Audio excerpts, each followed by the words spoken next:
हरे Krishna. Hello friends, स्वागत है आप सभी का फिर से हमारे यूट्यूब चैनल नर्सिंग अधिकारी पे। फ्रेंड्स, आज हम देखेंगे इस वीडियो में फंडामेंटल ऑफ नर्सिंग के ऐसे कौन से टॉपिक्स हैं जो कि अपकमिंग नॉर्सेट की दृष्टि से बहुत इंपॉर्टेंट है। पिछले वीडियो में हमने देखा था ऑब्स्टेटिक्स एंड गायनेकोलॉजी, ओबीजी के इंपॉर्टेंट टॉपिक्स को। तो आशा करता हूँ वो वीडियो आपको जरूर पसंद आया होगा। अगर वो वीडियो आपने नहीं देखा है तो डिस्क्रिप्शन बॉक्स में वो वीडियो है, आप उसे जरूर देखिएगा ताकि आपको बहुत सारा मटेरियल पढ़ने की बजाय एक स्मार्ट स्टडी के तौर पे कुछ टॉपिक्स में आपका नॉर्सेट वो भी एक अच्छी रैंक, टॉप रैंक के साथ आप कवर कर पाएँ। साथ ही साथ मैं वीडियोज़ में ये भी बताता हूँ कि आपको क्वेश्चंस किस तरह से देखने को मिलते हैं। ठीक है फ्रेंड्स, तो आज हम देखेंगे फंडामेंटल ऑफ नर्सिंग में से ऐसे कौन से टॉपिक्स हैं जिनकी अपकमिंग नॉर्सेट में आने की पूरी संभावना है और ये आपको एक टॉप रैंकर बनाने में हेल्प करेंगे। तो फ्रेंड्स, अगर आप पहली बार हमारे वीडियो पे आए हैं तो आप चैनल को सब्सक्राइब करिए, वीडियो को लाइक करिए और अपने फ्रेंड्स के साथ शेयर करिए। वीडियो शुरू करने से पहले मैं आपको ये कहूँगा कि आपके पास एक नोटबुक और एक पेन होना बहुत ज़रूरी है, क्योंकि आप इन टॉपिक्स को लिख लीजिए ताकि आपको बार बार वीडियो देखने की ज़रूरत ना पड़े। तो फ्रेंड्स, सबसे पहले जो मैं आपको जो टॉपिक बताने वाला हूँ वो है number 1, aspiration and biopsies. Aspiration and biopsies में हम देखते हैं एस्पिरेशंस कौन कौन से, जैसे कि हो गया lumbar puncture, cisternal puncture, abdominal paracentesis, thoracentesis. ये सभी प्रकार के जितने भी एस्पिरेशंस हैं, इन सभी एस्पिरेशंस की साइट कि ये कहाँ से किए जाते हैं। जैसे कि लंबर पंक्चर सर कहाँ से किया जाता है, एडल्ट में हम देखते हैं L3 या L4 पे किया जाता है। सेकेंड, इनको करने के दौरान कौन सी पोजिशन यूज की जाती है, वो position of the client, second question उसमें से आता है। थर्ड आता है कि आफ्टर केयर, कि ये जब पूरी प्रोसीजर कर ली है उसके बाद कौन सी हमारे को उस क्लाइंट को पोजीशन दी जाती है और आफ्टर केयर दी जाती है वो। तो ये तीनों प्रकार की चीज़ें हमारे को इन सभी एस्पिरेशन से रिलेटेड याद रखनी है। सेकंड आते हैं बायोप्सीज की तरफ। बोन मेरो बायोप्सीज हो, लीवर बायोप्सी हो, रीनल बायोप्सी हो या किसी भी प्रकार की बायोप्सी हो, ये आपको एग्जाम में हमेशा देखने को मिलता है। तो हम देखते हैं कि इनकी साइट ऑफ पंक्चर की बायोप्सी कहाँ से ली जा रही है वो, सेकेंड इनको पोजिशन, किस पोजिशन में ये की जा रही है, और थर्ड इनका आफ्टर केयर। तो एस्पिरेशन और बायोप्सीज के याद रखिए, साइट, पोजीशन और आफ्टर केयर तीनों का आपको पता होना चाहिए। हर एग्जाम में ये क्वेश्चन आता ही आता है और आने वाली एग्जाम में भी 1 से 2 क्वेश्चन इसमें आएंगे ही आएंगे। तो याद रखिए, जो हमारे को जो सबसे पहली चीज़ पढ़नी है वो है एस्पिरेशन एंड बायोप्सीज, सभी प्रकार के जितने भी है, चाहे वो लंबर पंक्चर हो, भले सिस्टर्नल पंक्चर हो, भले ही वो थोरासेंटेसिस हो, एब्डोमिनल पैरासेंटेसिस हो, लीवर बायोप्सी हो, बोन मैरो बायोप्सी हो, इन सभी के अंदर से क्वेश्चन देखने को मिलते हैं और आने वाली एग्जाम में आने की 1 या 2 क्वेश्चन इसमें से आने की पूरी संभावना है। सेकेंड है हमारा ड्रेनेज। ड्रेनेज में हम देखते हैं सबसे इंपॉर्टेंट जो पढ़ते हैं water seal drainage. Water seal drainage में अगर मान लीजिए कंटिन्यूस बबलिंग हो रही है तो ये क्या इंडिकेट करता है, उसमें बबलिंग नहीं हो रही है तो ये क्या इंडिकेट करता है। क्लाइंट अगर इस वाटर सील ड्रेनेज के साथ मोबाइल होना चाहता है या कहीं पे जाना चाहता है तो हम उसको मोबिलाइज करना चाहते हैं तो क्या ध्यान रखेंगे, क्या क्या उसके बेड साइड पे होने चाहिए, क्लैंप को किस तरह से यूज़ किया जाता है, उसे किस तरह से रिफिल किया जाता है, तो वाटर सील ड्रेनेज को किस तरह से हम मैनेज करते हैं। ये सारे क्वेश्चंस जो हैं वो हमेशा एग्जाम में पूछे जाते हैं और आने वाली एग्जाम के अंदर भी आने की जरूर संभावना है। एक क्वेश्चन इस चैप्टर में से देखने को आपको मिलेगा ही मिलेगा। थर्ड जो मैं आपको टॉपिक बताने वाला हूँ वो है इमोबिलाइजेशन से रिलेटेड। इसके अंदर सारे के सारे प्लास्टर्स, कास्ट, स्प्लिंट्स और ट्रैक्शंस इसके अंदर आते हैं। गेलो ट्रैक्शन क्या होता है, किस एज के बच्चों के लिए ये यूज़ किया जाता है, थॉमस स्प्लिंट्स क्या होते हैं, बक्स एक्सटेंशन क्या होता है, ये सभी चीज़ें हमारे को एग्जाम में देखने को मिलती है, चाहे वो इमेज बेस्ड क्वेश्चन के रूप में हो या फिर आपको क्वेश्चन के रूप में हो। ठीक है, प्रैक्टिकली इनका बहुत इंपॉर्टेंस होता है। नॉर्सेट जैसी एग्जाम में प्रैक्टिकली क्वेश्चन की क्या होती है, ज़्यादा वेटेज होती है। तो याद रखिए कि इमोबिलाइजेशन में से आपको रिस्टेंट, स्प्लिंट्स, कास्ट, प्लास्टर और ट्रैक्शन सब भी पढ़ने हैं। थर्ड जो हमारा आता है क्रच वॉकिंग। क्रच वॉकिंग आप देखिए, इसको आप मेडिकल सर्जिकल नर्सिंग में पढ़ लीजिए या फिर आप फंडामेंटल ऑफ नर्सिंग में, तो कहीं से भी पढ़िए पर पढ़ना जरूर है क्रच वॉकिंग। ठीक है, नेक्स्ट जो हमारा आता है CPR, कार्डियो पल्मोनरी रिससिटेशन। किस तरह से करते हैं, कितना इंच हमारे को कंप्रेशन करना होता है, क्या कंप्रेशन और वेंटिलेशन का रेशियो होता है, कौन सी साइड से दबाना होता है, बच्चों में कौन सी साइट होती है, एडल्ट में कौन सी साइट होती है, सबसे पहले क्या देखा जाता है, क्लाइंट का कॉन्शियसनेस किस तरह से देखा जाता है। तो ये सभी क्वेश्चंस जो होते हैं वो CPR के अंदर से हमारे को पूछे जाते हैं। तो याद रखिएगा फ्रेंड्स, एक एनक्लेक्स RN सॉन्डर्स के अंदर पूरी एक टेबल बनी हुई है जो कि आपको ये CPR का पूरा उसके अंदर एसेंस है, एक्सट्रैक्ट है, पूरा सार है, वो आप सिर्फ एक टेबल के अंदर है। वो एक टेबल आप रट लीजिए, याद रख लीजिए, जिसे भी करके अपने दिमाग में घुसा लीजिए, पर उसको घुसा लीजिए, क्योंकि उसमें से हमेशा एग्जाम देखने को क्वेश्चन मिलेगा ही मिलेगा, आएगा ही आएगा, और आने वाली एग्जाम के अंदर एक क्वेश्चन जरूर आने की पूरी संभावना है। नेक्स्ट जो हमारे आते हैं ब्लड ट्रांसफ्यूजन। देखिए फ्रेंड्स, इतना इंपॉर्टेंट टॉपिक है ब्लड ट्रांसफ्यूजन, जिसके अंदर देखिए क्या क्या पूछा जाता है कि ब्लड के कंपोनेंट्स, कौन कौन से कंपोनेंट्स होते हैं, PRBC क्या होती है, फ्रेश फ्रोजन प्लाज्मा क्या होता है, प्लेटलेट्स क्या होती है, SDP क्या होती है, ये सभी चीज़ें आपको पता होनी चाहिए। WBCs क्या होती है, इनके सभी कंपोनेंट्स का क्या स्टोरेज होता है, क्या इनका एक्सपायरी होता है, ठीक है, इनको किस तरह से एडमिनिस्टर किया जाता है, एडमिनिस्ट्रेशन के दौरान किस साइज का कैनुला यूज किया जाता है, कौन सी वेन्स सेलेक्ट करी जाती है, ये सभी चीजें एक मतलब bulk of questions blood transfusions में से आपको देखने को मिलेगा। तो ब्लड ट्रांसफ्यूजन का जो चैप्टर है आप उसको बहुत अच्छे से आपको पढ़ना है। नेक्स्ट हम देखते हैं इंट्रावीनस थेरेपी।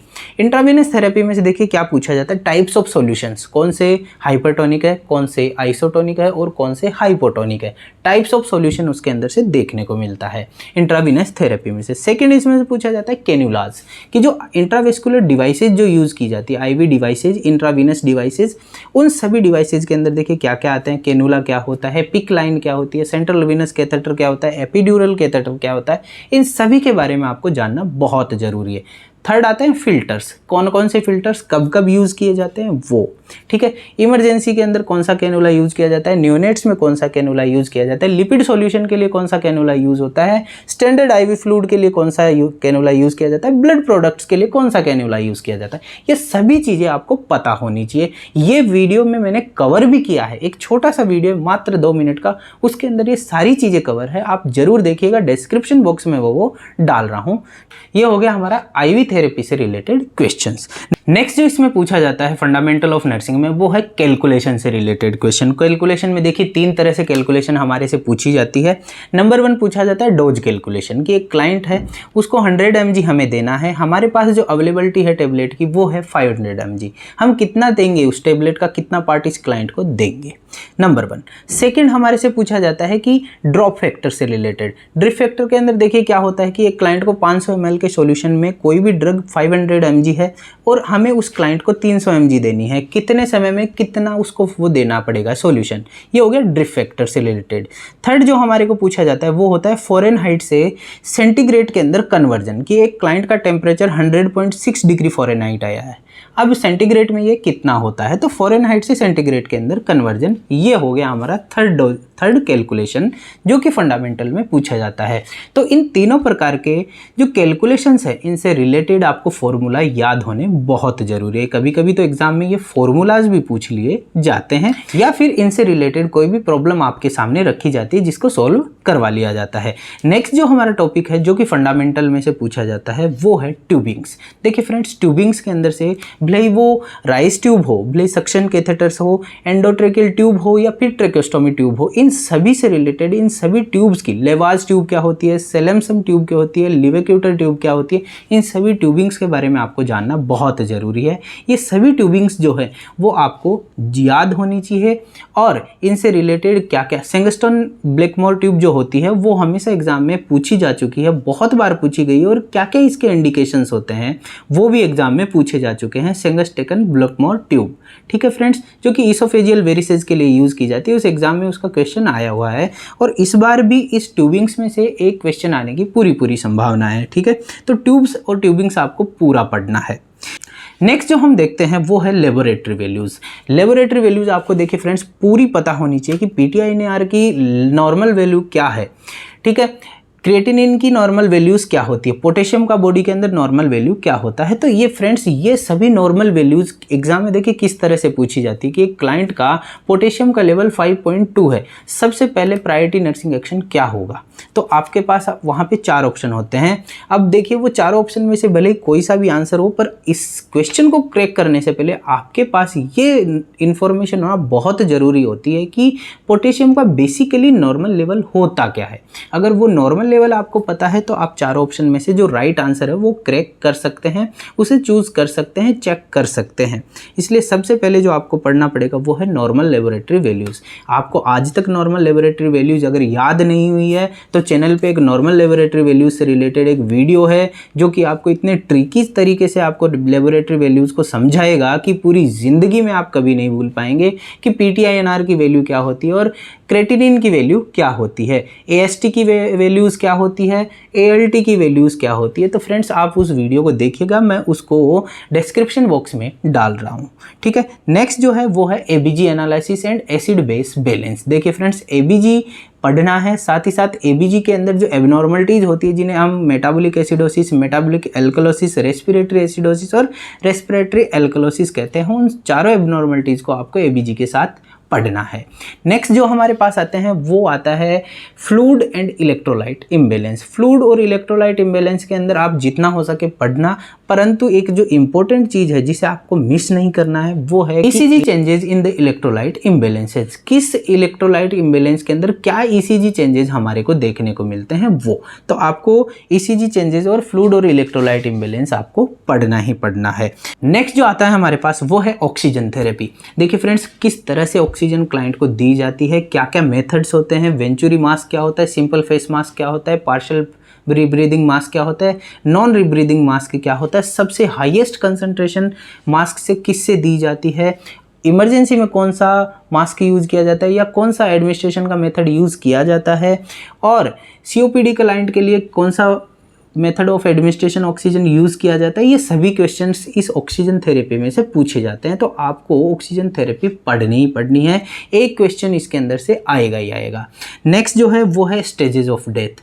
डेथ की क्या क्या स्टेजेस हैं, ठीक है, आपने सभी ने पढ़ा है ग्रीफ और डेथ की स्टेजेस। अगर वो नहीं पढ़ा है तो मैंने चैनल पर एक बहुत ही शॉर्ट टर्म के साथ एक वीडियो बना के डाला हुआ है, उसको मैं डिस्क्रिप्शन बॉक्स में डाल देता हूँ, आप उस वीडियो को देखना मत भूलिएगा, क्योंकि उसके अंदर स्टेजेस ऑफ ग्रीफ और स्टेजेस ऑफ डेथ वो दोनों की दोनों मैंने उसमें कवर करी है, वो भी एक शॉर्ट टर्म के साथ, ठीक है फ्रेंड्स। तो आप उसके अंदर जाके देखिएगा, डिस्क्रिप्शन में ये वीडियो मैंने डाला हुआ है। तो फ्रेंड्स ये हो गए हमारे फंडामेंटल के इंपॉर्टेंट टॉपिक्स। इनमें से हर एक चैप्टर के अंदर से हर एक टॉपिक में से 1 या 2 क्वेश्चन आने की पूरी संभावना है, इसलिए आप इनको जरूर पढ़िएगा। आशा करता हूँ अभी तक तो आपने इनको पढ़ लिया होगा। अगर नहीं भी पढ़ा है तो वीडियोज़ की दृष्टि से वीडियोज़ को देख के भी, आप चैनल पर बहुत सारे वीडियोज़ हैं उनको देख के भी आप इन सबको समझने की कोशिश करेंगे और पढ़ेंगे, ताकि आप एक अच्छे रैंकर साबित हों आने वाली नॉर्सेट के अंदर।